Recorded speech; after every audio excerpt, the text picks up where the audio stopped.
Look at the director, cameraman. All set, Joe? Good. All right. Good morning. Welcome to Village Christian Church. Okay, I got it right this time. We just had a song by one of our members about the war, Johnny Come Marching Home Again, to remind me that I was in the war. And the reason I was, when they used to ask me, because I was older than most of them, and I had a family, and yet I was in the service, and they wondered why I was there, and I told them that I knew the war over there would end someday, and the one at home would never end. Okay? And now, here's Billy.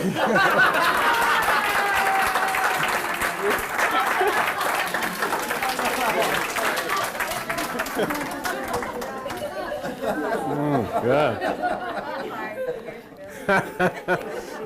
I'm telling you, he's something. Tell everybody on TV his age. How old are you? 80 what? 87. 87. Going on 42. Well, when you did that, you started to show your I thought you were heading south that time, Al. Oh, God, hit me. No. Yeah. Can you imagine on the first tee just fall off? Oh, God. That's great. Thank you very much. I'm into bocce now, you know. Yeah, I know. You get your yellow pants and white shoes and you play bocce. Yeah, you can't beat that. We're doing in the beginning, and last week, you see, you arrive. What we've done is we've traced the Bible from in the beginning, from Atom, which was the beginning of life, and we brought it up through the various stages. And now we go into different little stories, if you would, that show the operation of the mind, the conflicts of the mind, the development of the mind, and the various positioning parts in the mind where we make choice and so forth and so on. In the back, as I said before, in the back there's a sheet that gives the complete evolution where we've come to this point. This is an extremely important point, because you come into the property of what we call Isaac, but actually, if you want to use the correct pronunciation as people from the East would pronounce it, it's Isaac, I-S-A-A-C. And then we have also Sodom and Gomorrah. Okay, now as we get into it, the important thing to understand is that neither of these things relate to real places or to real people. These are just symbolic names that describe parts of you. That's what's so incredibly difficult for people, because you want to grab the book and say, gee, you know, this guy or this person, or it was in this place that this happened, and you completely miss the fact that what you really have in your hands is a book of cosmic psychology describing the evolution and the development of the human mind. And that makes this incredibly important for us to understand, because as we study it, and as we start to see these things and we understand what they mean, then we understand our own development and how we move and how we get to where we're supposed to be in life, okay? So if you have the little Bible, you open to page 13, you'll get to Genesis chapter 18, okay? And this is where we have a very famous thing happens. You have Sarah. And you remember last week, two important things happened, okay? First of all, Abram had the name changed to Abraham, and Sarai had the name changed to Sarah. And in each case, what was important was the insertion of the letter H, which means to aspirate. In other words, they both became spiritual. Remember, in the beginning of the story, Abram lived in Ur, okay? That was the name of the place he lived. And the goddess of Ur was the goddess Sin, which means the emotional nature. So actually, the first thing that we had to do in order to move into the evolution of the mind and start the development of consciousness was move out of Ur. That's what Abram was told. The first thing, you got to get out of there. In other words, you've got to get out of sin.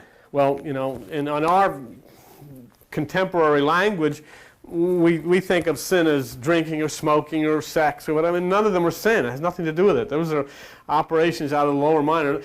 Sin is dwelling in the emotions. And that's what's necessary. In order for us to start to evolve to a higher point as human beings, we had to move out of sin. We had to move away from the emotional nature.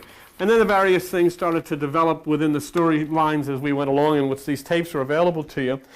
But anyhow, at this point we get to Genesis chapter 18, and we're going to get the famous meeting of God, quote unquote, and Abraham, and the prophecy here that Abraham's wife Sarah, who is 90 years old, will have a child. Okay. Now, she's going to become pregnant and she's going to have a baby. All right. Obviously, that's silly. Not only is it silly, but would be a terrible trick to play on any 90-year-old woman. Say, hey, guess what? You can't even conceive of such a silly thing. Unfortunately, many people in religions and in contemporary churches believe that it's a literal story, even though the Bible specifically says it's not a literal story. Now, before we go on with this, it's always very important to me that we get authorization to say the things that we say. I have no right to come up here and tell you, hey, look, this is symbolic. I mean, that's my opinion, you say. Well, okay. Let us go to the very same document and look and make sure that we're on safe ground in doing this. And let's look at page 953 in the little Bibles that you have there, page 953. Incidentally, there are some ones that have been a little beat up out on a table out in the lobby there, and they're a little scrungy, but I mean, if you want to take one home with you, you're welcome to do it. If you're on page 953, you look at Galatians chapter 4, and look at verse 22. It's written, Abraham had two sons, the one by a bondwoman, the other by a free, etc. And then it says in verse 24, which things are in... It couldn't be any plainer. I mean, it specifically says in the book, this is an allegory. It is not a literal story. How is it possible that people in religious circles take these things literally? It says right there, this is an allegory. Okay? So let us then proceed with the authorization from the book itself, and understand that Sarah represents a part of you that is barren. And that barrenness is the right side, the right hemisphere. It sits nothing, although it has physical implications as far as a creator, but as far as from the spiritual standpoint that God said, it is absolutely barren. There is nothing you can do to activate it. You cannot think with that side because you think with the intellectual side, which is the left side. That's the intellect. This can only stir of itself. This can only be opened by another principle. This can only be opened and start to activate by a higher power that you do not have any connection to. What you simply have to do is follow the instructions of the ancients, whether they be Krishna or Buddha or Jehoshaphat the Christ, and allow this to start to stir. This starts to stir by what the Shakyamuni Buddha called that which was coiled 3.5 times at the base of the spine. There is a female aspect of the electrical makeup of your body, and it's called in the Hindu language Kundalini.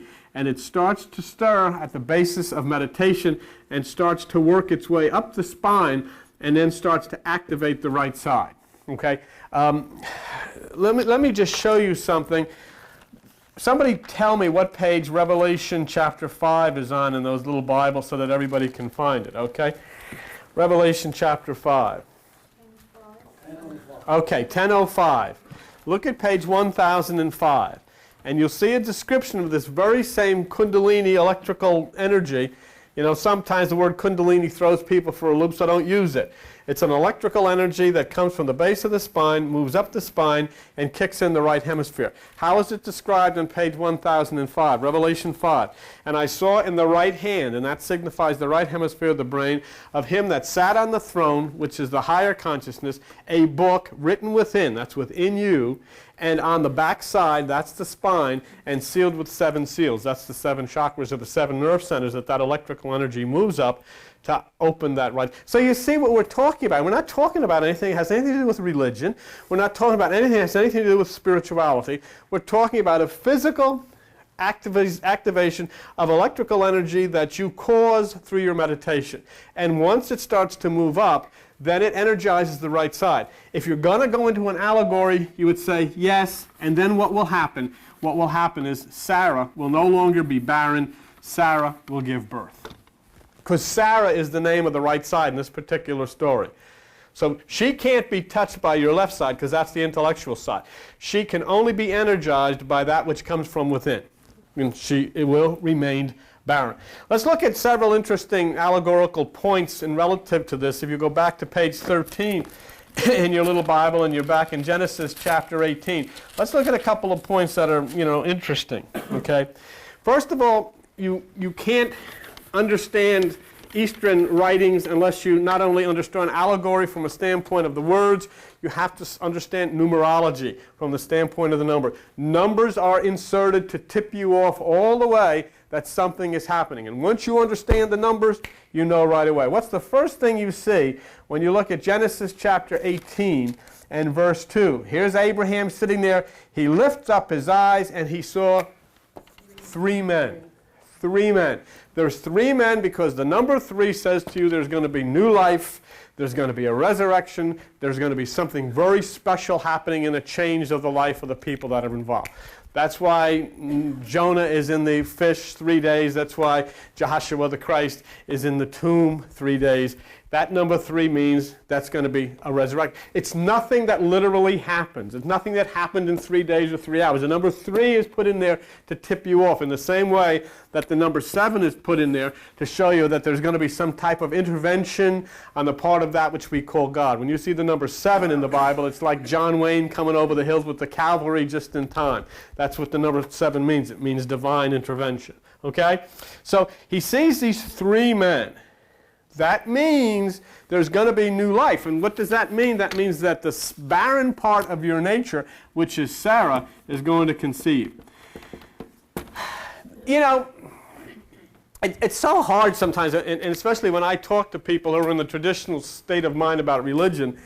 But, there's so many things that are so obvious.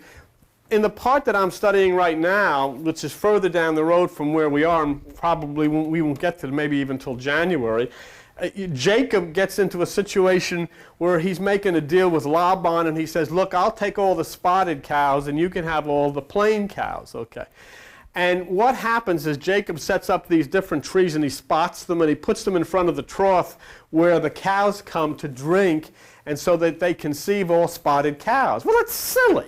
In other words, the cow walks up, spotted. Oh, I think I'll go see Martha. Climbs on top of Martha, and they have spotted calves. Well, it's silly, isn't it? Doesn't make any sense. But what's being said there? What's being said is not silly. What's being said is what you perceive here can manifest in your life as a physical reality because it comes from here. See? So it's very, very, very important then when you begin to understand that this is all extremely logical. There's nothing silly in it at all. It's only silly when you take Eastern writings literally. That's silly. But what's being said is far from silly. It's extremely important. The second thing that you want to look at here is Abraham sees these 3 men, they're angels or God or whatever you want to call them. And it says here, your wife's going to have a baby. Well, I'm 100, she's 90, and this is the good news you're bringing us. I need this like I need for cocktail. What is it with you? Anyhow, Genesis chapter 18, now look at verse 10. When is this going to happen? And it says, behold, I will certainly return unto you according to the time of life, and Sarah, your wife, shall have a son. I will return according to the time of life. Do you know what that means? I will return according to the conditions of your mind. When you're prepared Something beautiful is going to happen within you.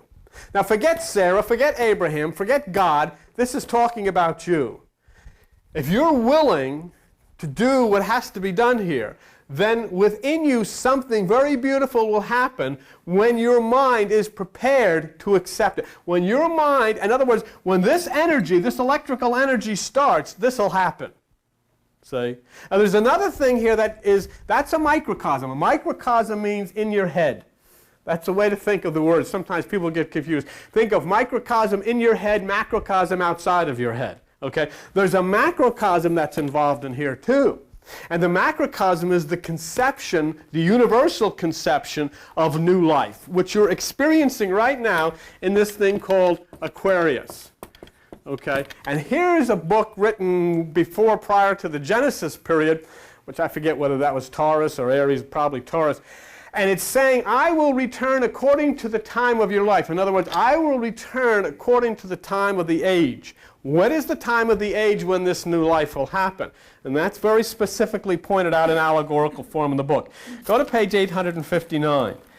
On page 859, Jehoshaphat, for those of you who maybe are a little strange with that name, let me let you understand. We are the one church group in the state of New Jersey, and I would say probably the only one that refers to him by his correct name. His correct name was Jehoshua. Okay? His name was not Jesus. The name Jesus is Greek. He was not a Greek. He was Jewish. The name Jesus was given because it is a mythological name which represents the celestial sun in the sky. It comes out of Greek mythology. And it was given to him because the church in its early stages was extremely anti-Semitic, could not deal with anything Jewish. That's why they eliminated Passover and made it Easter. They eliminated Jehoshua and made it Isos, or Jesus.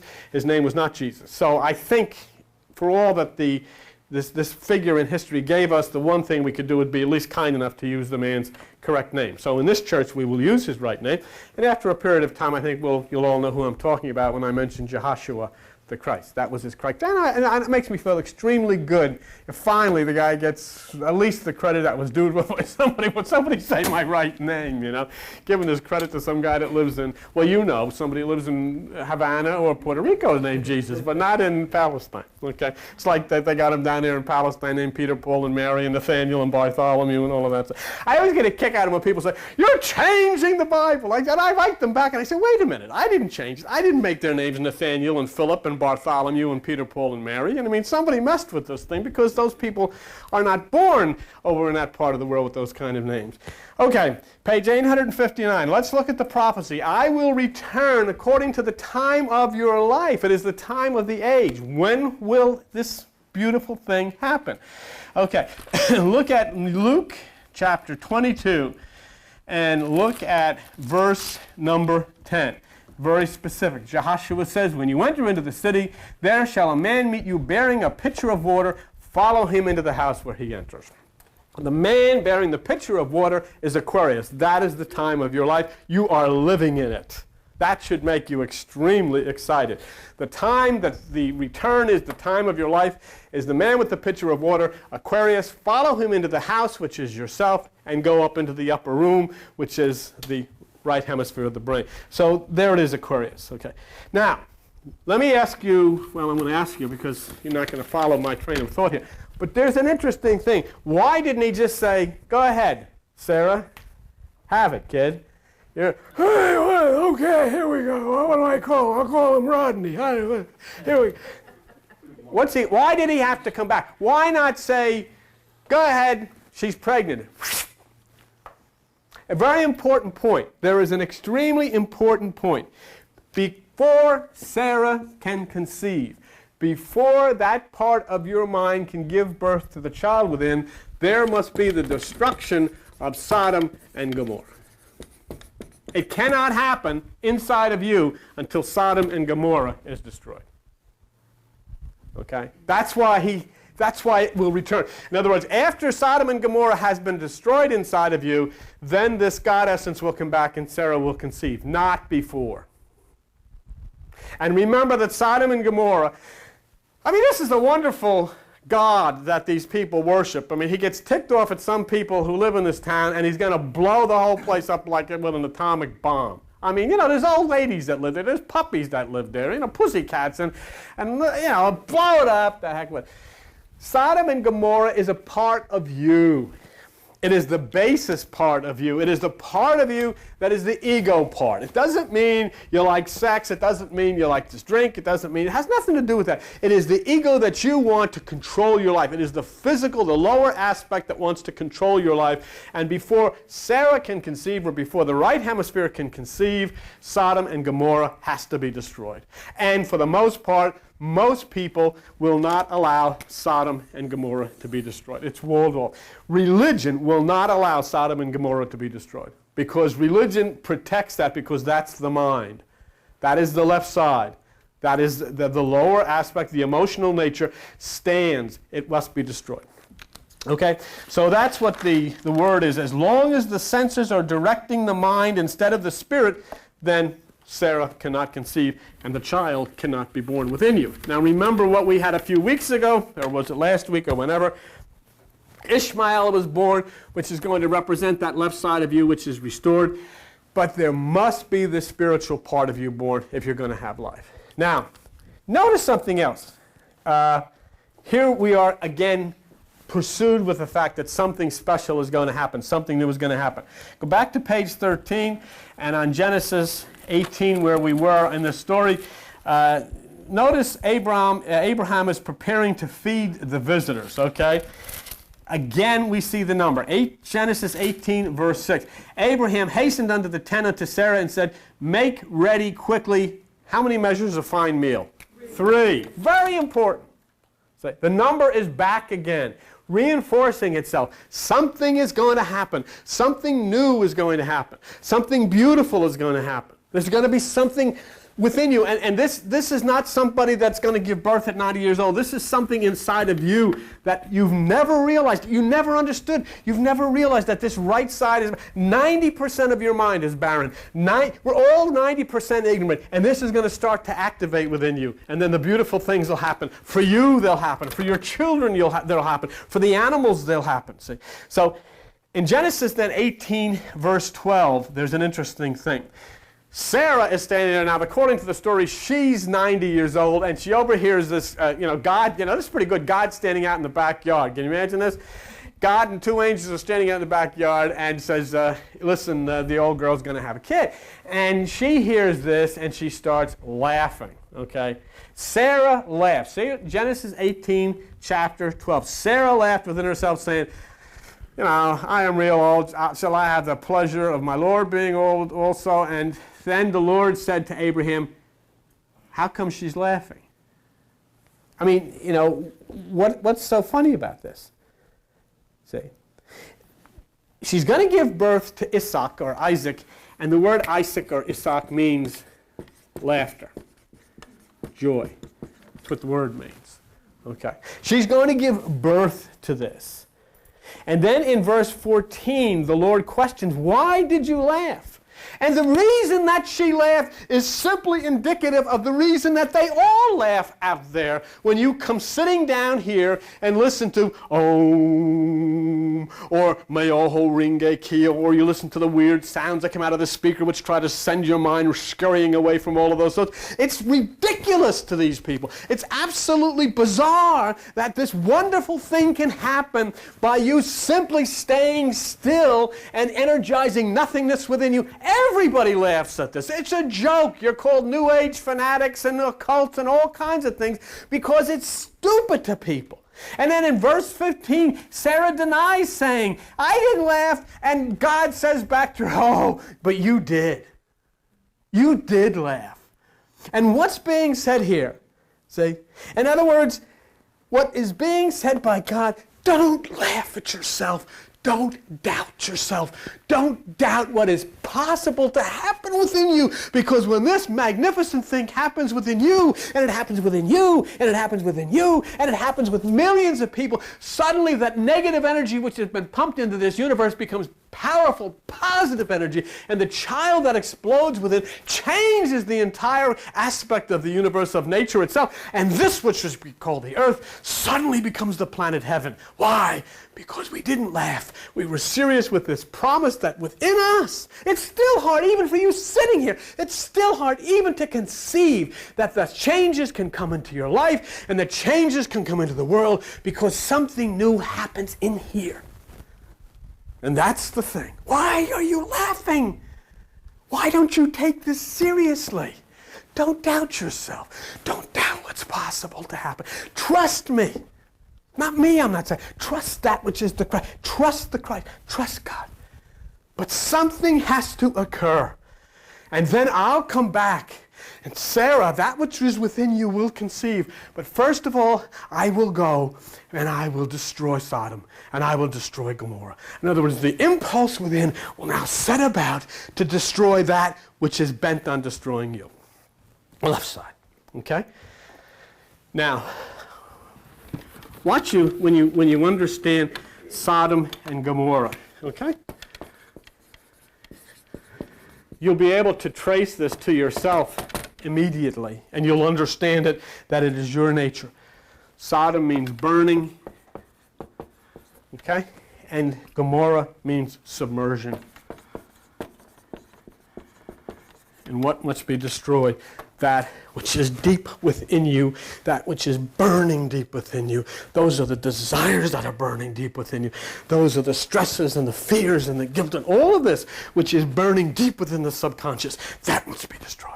And you can take it from this book if you want, or you can take it from the books of Carl Jung or Sigmund Freud or whomever you want to talk to as a psychoanalyst, and they'll say to you that deep within the subconscious recesses of your mind, there is problems, and they are just burning you, and they are destroying you, and that fire has got to be extinguished. Those things have got to be destroyed.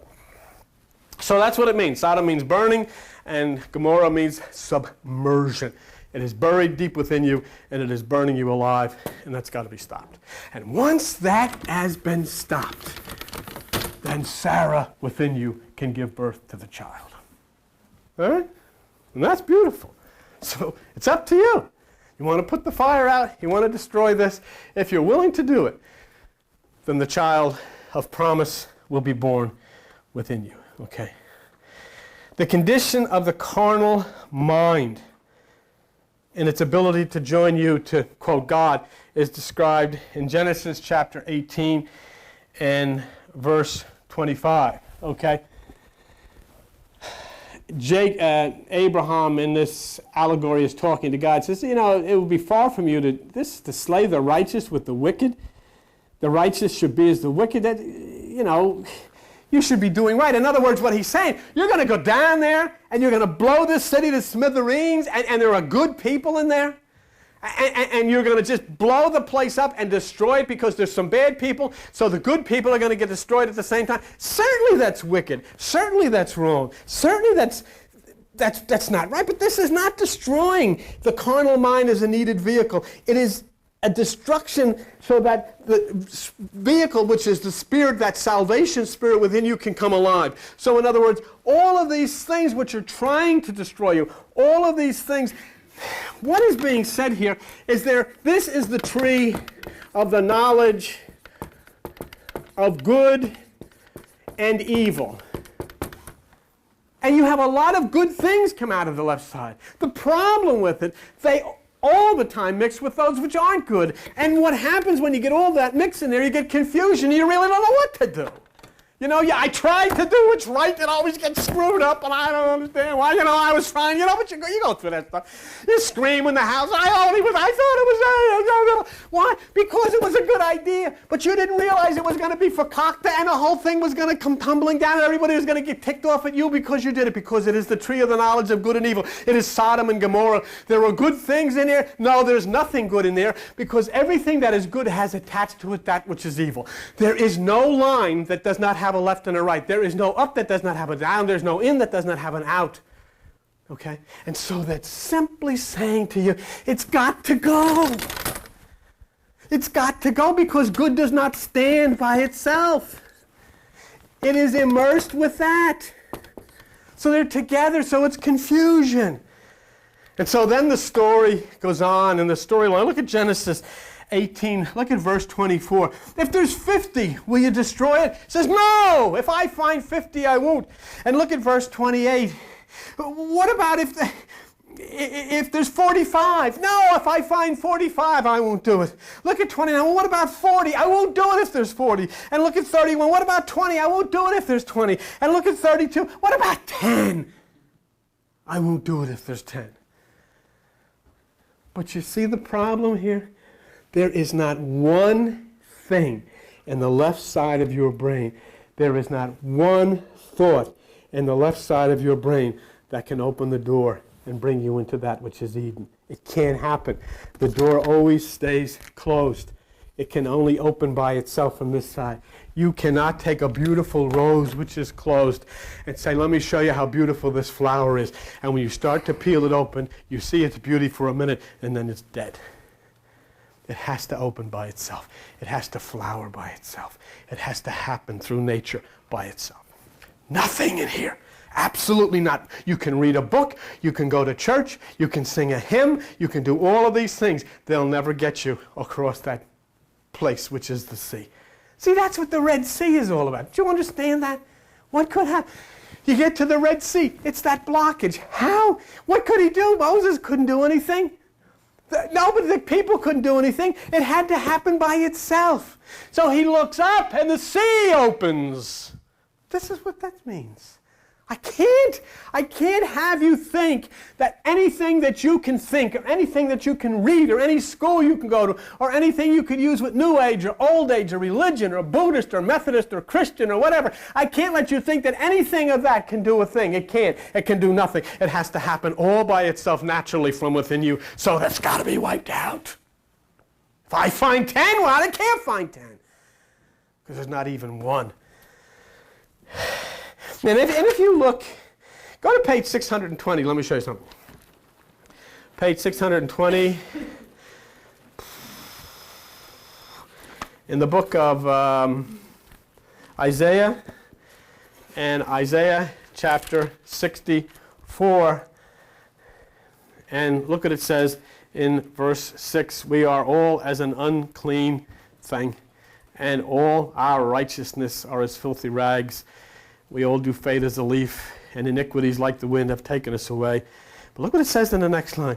And there is none that calls upon your name. You don't know his name, because the word name doesn't mean name. It means way. In the ancient metaphysical language of the East, the word name means way. And what does it mean? What is his way? His way is meditation within you, and none uses it.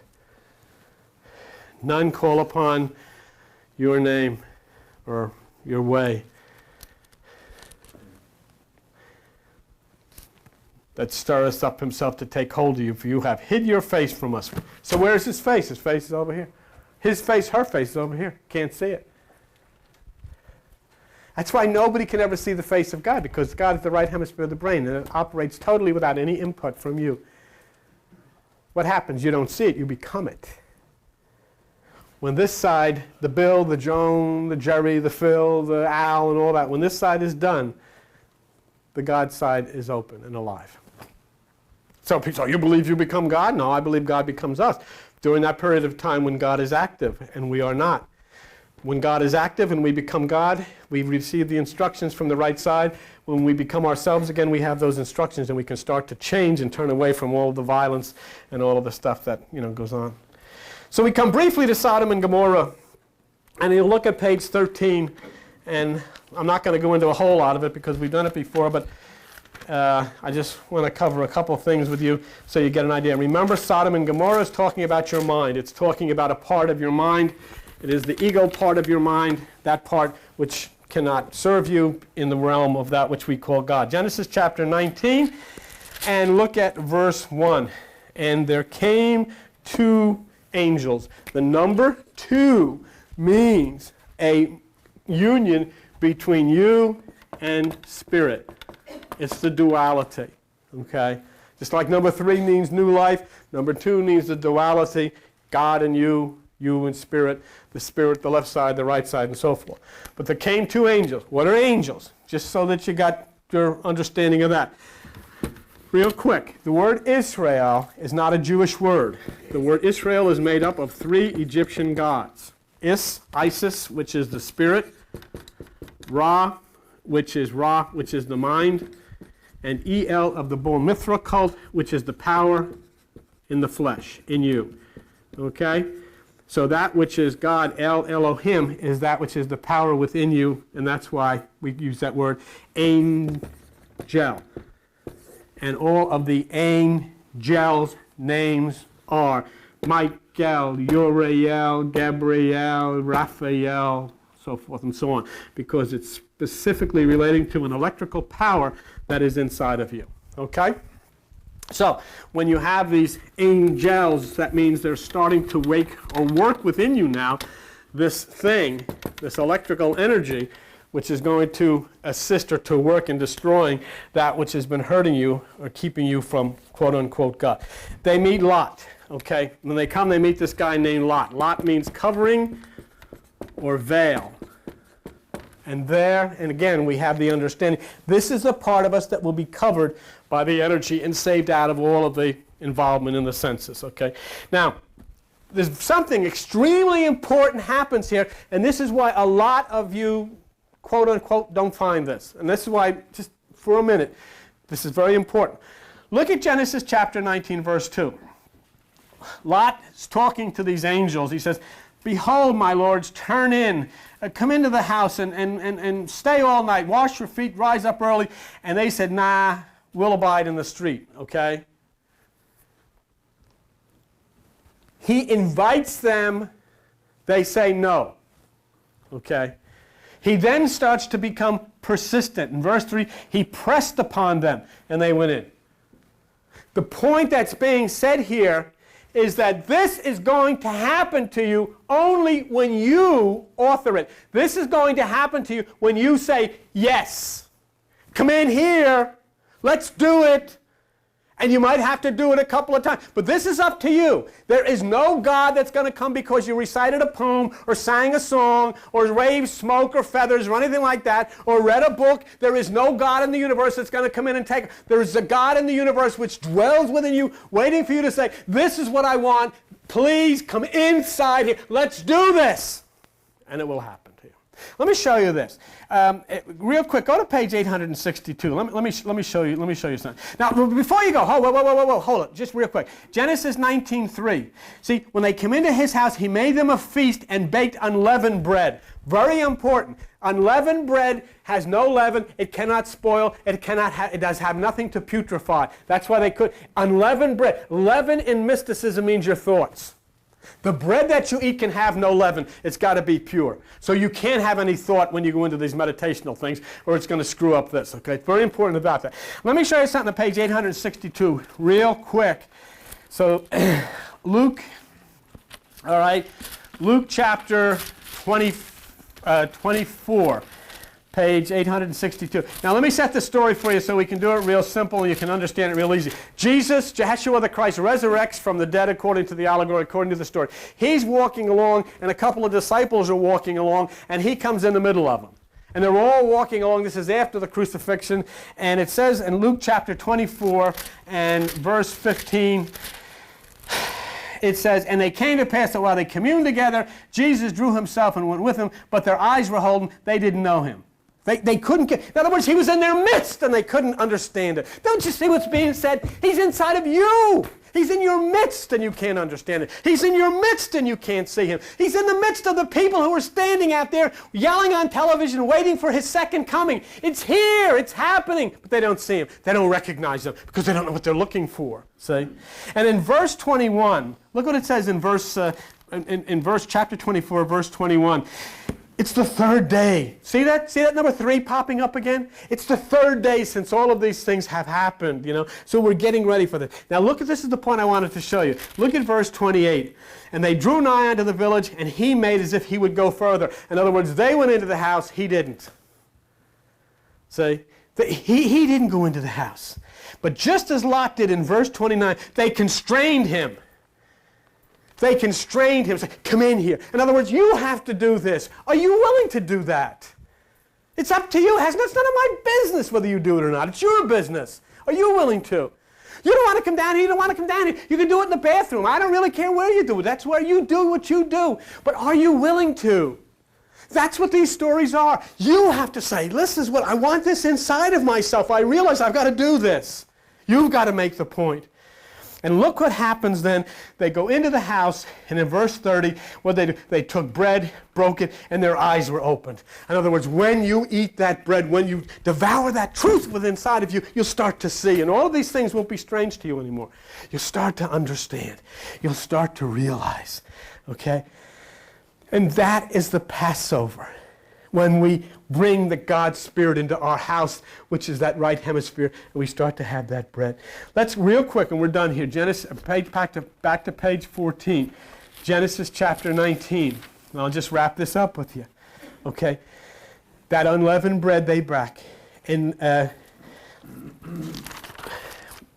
Genesis chapter 19, verse 4 and 5. This is very important. Just stay with me for just a minute and we'll be out of here. Genesis chapter 19, verse 4, it says, before they lay down, in other words, Lot's got the two angels in his house, okay? But let's forget about it. We went through the literal meaning of it. Let's go to the spiritual meaning. That means that inside of you is this impulse, okay? Now, it says, Lot's got that inside of his house, Genesis chapter 19 and verse 4. And the men come and they call out to Lot, says, where are the men which bring them out that we may know them, okay? Okay, now, what you're seeing here, okay, is the men of the city call for Lot, send those angels out. A lot of people think that this is a question about homosexuals. That has nothing to do with homosexuals, Sodom and Gomorrah. Absolutely nothing whatsoever to do with homosexuals. Because what does Lot say he'll send out? His daughters. Okay, I'll send my daughters out. So it's not a question of sexuality. What this is listen, real quick. The angels are the divine impulses which are working inside of you. You are not willing to give them up. But you are willing to give up your daughters. Daughters in metaphysics mean the desires of the emotions. You're willing to send them out.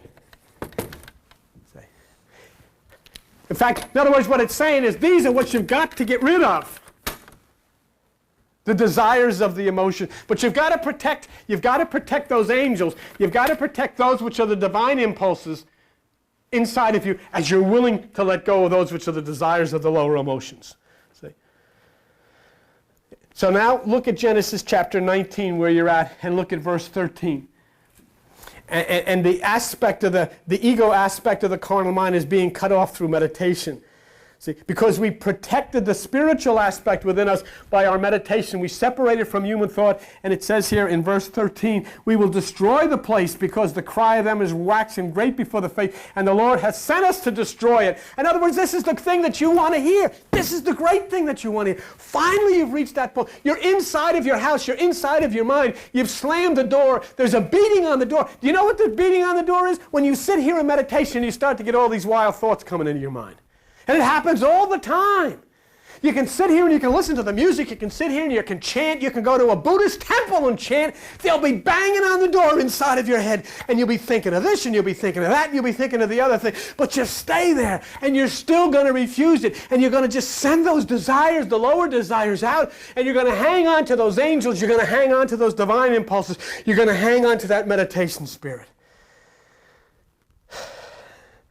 See, Lot had sons. He had sons-in-laws, but the sons-in-laws mean the desires of the mind. And you know what? He's not going to take them with him. When he leaves, he's not going to take them with him. But the desires of the emotions, which are the female, when you take them up to the mountain, they become the desires of the spirit. It's going to take them. Take your daughters with you, because the desires of your emotions, when you elevate them up to the mountain, they become the desires of the spirit. So Lot leaves with his wife and the emotions, and he's heading for the mountain. In other words, now you have survived the onslaught of those thoughts that are coming against you, beating on the door of your house. You're heading up for that mountaintop experience. And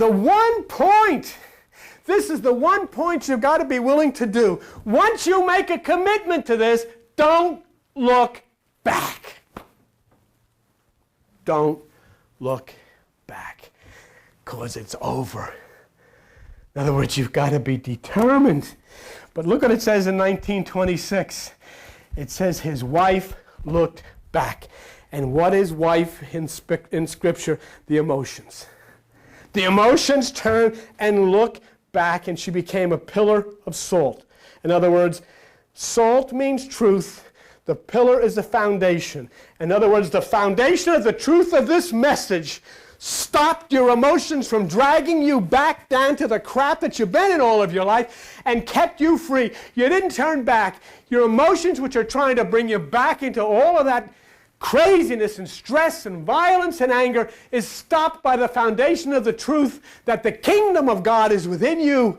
You are the light of the world. The things that Jehoshaphat did, you can do. And if you'll just not look back, if you'll keep your eyes on that mountain experience and meditation, you'll be saved. Huh? And so she stopped, and Lot and his 2 daughters make it to the mountain. And in Genesis chapter 19, verse 32, it says that the 2 daughters got their father drunk, and he had sex with them. Very important, okay? And so let's understand. Remember a couple of weeks ago we talked about Jesus and homosexual? Jehoshaphat the homosexual. Jehoshaphat was not a homosexual. Jehoshaphat was not a heterosexual. Jehoshaphat was not a drunk. Jehoshaphat was an aspect of your mind. Jehoshaphat was an aspect of consciousness. Jehoshaphat was above all of this stuff. This is allegory, and it blows the lid off of people who take this stuff literally.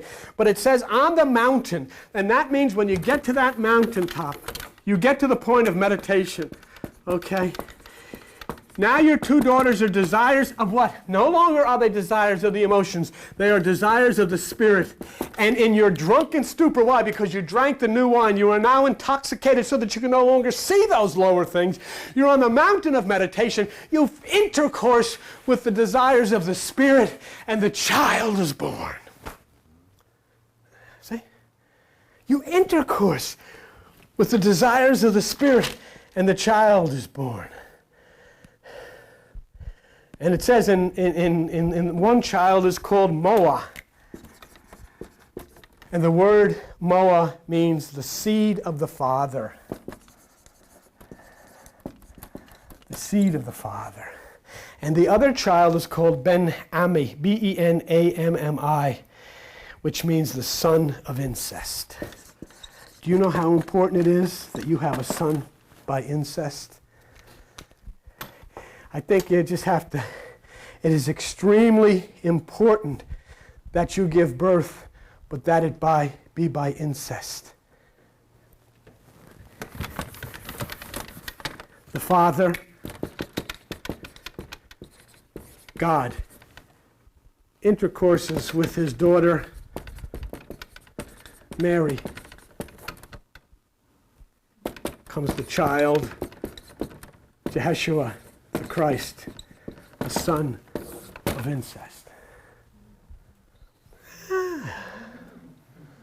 See?